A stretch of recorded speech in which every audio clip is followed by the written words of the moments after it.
it's Cece and welcome to my combined July-August book haul. So I decided not to do a July book haul. I just thought it'd be more fun to do like a combo at the end of the summer, show you everything, and that turned out to be a really good idea because I only bought like 2 books in August. So yeah, this was a good call for me. Also, besides talking about all of the books that I've purchased over the last 2 months, at the end of this video, I'm also going to talk about a few of the e-arcs I have received from NetGalley, because I just thought you guys might like to know about some of the e-arcs that I have that I'll be reading sometime soon. So let's just jump in so I can talk about all of the books that I've purchased or received over the past 2 months. So first of all, of course, we have This Savage Song by Victoria Schwab. This was her new release. It just came out last month, and this is very exciting because this is a signed copy of this book from when I went to meet her. But not only do I have 1 copy of This Savage Song, I have 2 copies of This Savage Song. My second copy was one that was sent to me in the uppercase box that I did an unboxing for, and this one is signed as well. I will be giving away this one soon on Twitter, I think, so keep an eye out for that. But these are both signed copies, which is really awesome that I received 2 signed copies of this book within the period of a month. This book takes place in sort of a future world where violence has begun to breed actual monsters. So when a violent act is perpetrated, a monster is born. There are 3 degrees of monster: the Korsai, the Malachi, and the Sunai, depending on the level of violence that happens to create that monster. And this has 2 main characters. One is Kate Harker, and she is a human, but she has a desire to grow more monstrous, and the other is a boy named August Flynn, and he is a monster, a Sunai, but he has a desire to be human. Book is completely void of romance, which is awesome. It is also the first in a duology. The other one is going to be our Dark Duet, which I cannot wait to read. I'm already pretty close to being done with this one, and I've really enjoyed it, so I'm very glad that I have this. And here is the signed portion, my name up there, her signature, and a cat, because August does have a cat in this book, which is very cool. Next up, I have a couple of books from Interlude. The first one is Not Your Sidekick by C.B. Lee. This is an arc that I requested and that they were so nice to send to me. Duet Books as an imprint is really dedicated to diverse lit, which is awesome, and that is one of the reasons I contacted them. And this one specifically is one that I've been so excited for. It follows our main character, Jessica Tran, and she lives in a world where superpowers are sort of commonplace, and she's just trying to get an internship, and she winds up getting this amazing internship with the town's most heinous supervillain, and she's really excited about it. It's gonna look great on a college resume, but also she gets to work with her crush, Abby. So this is a superpower story. It is funny, and the lead character is a bisexual Vietnamese girl. So sign me up. I am so ready to read this book, and this comes out September 8th, so you can look for my review sometime around then. I'll definitely be getting to this one soon, and I am so glad that Duet sent this to me. Duet was also nice enough to send another book to me that I did not request, but I'm very excited that I have, and that is The Rules of Everafter by Killian B. Brewer. And the reason that they sent this to me is that this is a special edition doing some awesome work with the Trevor Project, which I wanted to talk about. Basically, this special edition is working on something called the 1,000 Book Challenge, and it's all about trying to get LGBTQIA+ books into libraries, because if you guys don't know, queer books in libraries are incredibly important. But they are doing donations along with this book. I will leave the link down below so you can go and check it out. But basically, if you donate $15 to Interlude Press, for every $15, a copy of this book is put into a public library, and $10 is donated to the Trevor Project. As far as what this book is about, it is a fantasy. It is about gay princes, it's about a quest, and there are other background queer characters, and I cannot wait to read this one as well. It is doing some awesome work, and I will make sure to leave all the links to that down below. So thank you so much to Duet for sending this to me as well. Now, unfortunately, a bookstore that I adore near my house, Hastings, is going out of business. The entire company is going out of business, and it's breaking my heart because I spend a lot of time at Hastings. But because they're going out of business, they have insane sales going on right now, so I got 2 books and 2 graphic novels that I'm gonna show off. The first book that I have is Simon versus the Homo Sapiens Agenda by Becky Albertalli. It's ridiculous I haven't read this yet. I focus so heavily on queer YA books on this channel, and this is one of the most talked about on BookTube, and I've never read it. So I was super excited to find this paperback copy.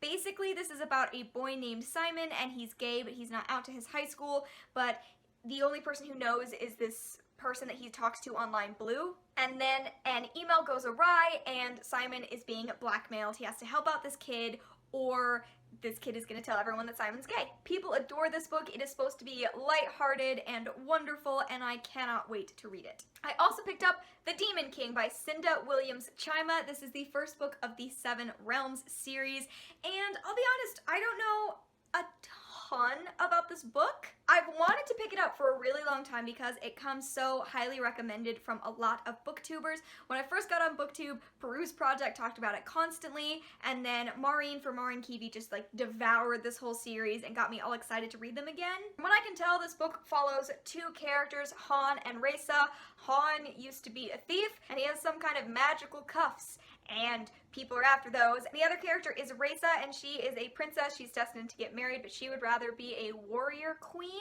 like one that she's heard of.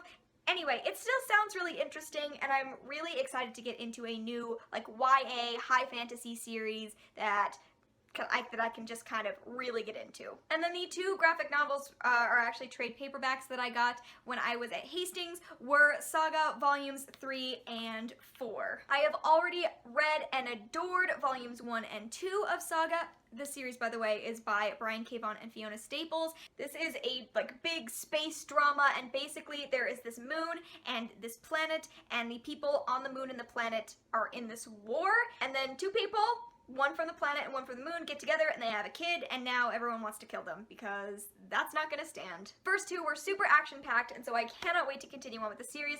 The art on the 3rd volume is gorgeous. I am so in love with it, and I cannot wait to see what these 2 volumes hold. July, there was the Booktubeathon, which is a very exciting event, and for Booktubeathon, Book Depository does like a whole discount code thing, and so I took advantage of that and I got 2 books. The first of those is In Real Life by Doctorow and Jen Wang. This is a graphic novel that I read a couple of months ago and adored.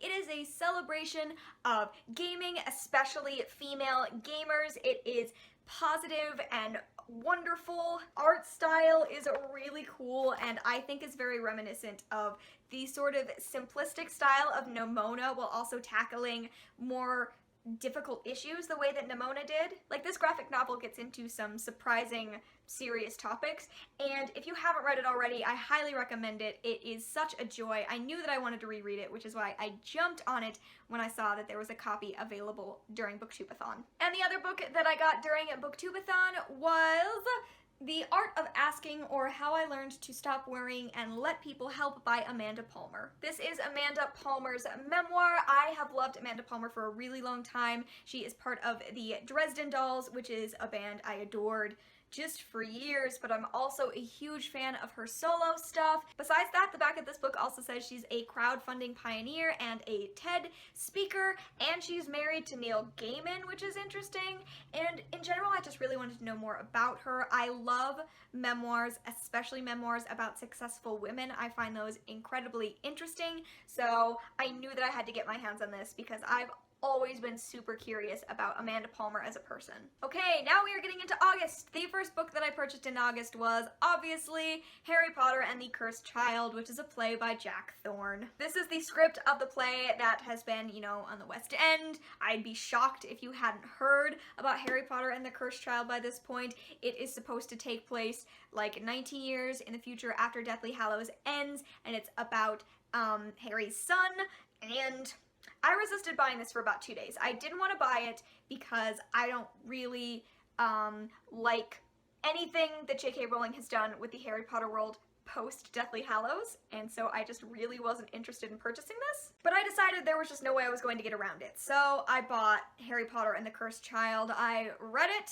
I finished it, I took pages and pages of notes, and you've probably already seen that I posted my discussion video where I discuss all of the reasons why I hated this play.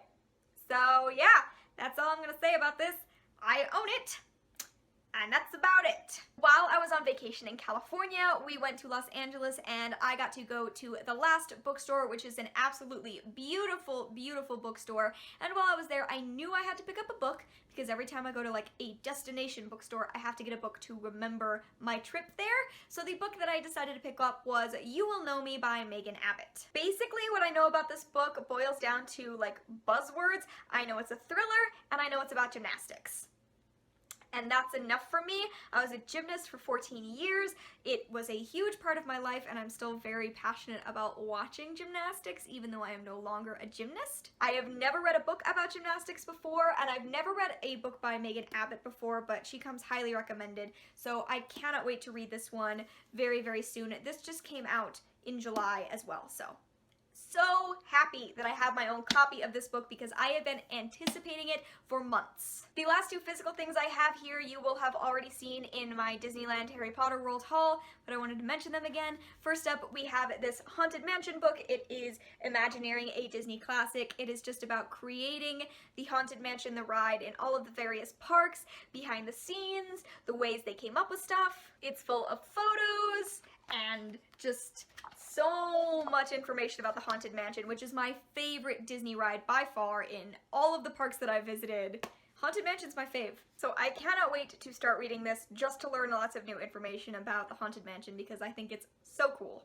And going along with that Haunted Mansion love, I also picked up some Haunted Mansion comics. This is issues 2, 3, 4, and 5. They did not have issue 1 in the park, so I'll be getting that online at some point. But these are just single issue comics that are all about the Haunted Mansion. I don't really know what the plot is at all, but I'm excited to find out because I love the Haunted Mansion. And now to quickly talk about some of the e-arcs that I've received in the past 2 months. First up, I have a book called Radical. This is by E.M. Kokie, and this comes out September 13th. Basically, it is an end-of-the-world kind of story, and the lead character is a survivalist, and, you know, it sounds super interesting, but also she has a romance with another girl in the story, which is what drew me to the book in general, like, end of the world and lady romance. I'm there for that, so I'm very excited about this one. I also have one that I've already reviewed and raved about and adored, and that is The Summer That Melted Everything by Tiffany McDaniel. I will leave the link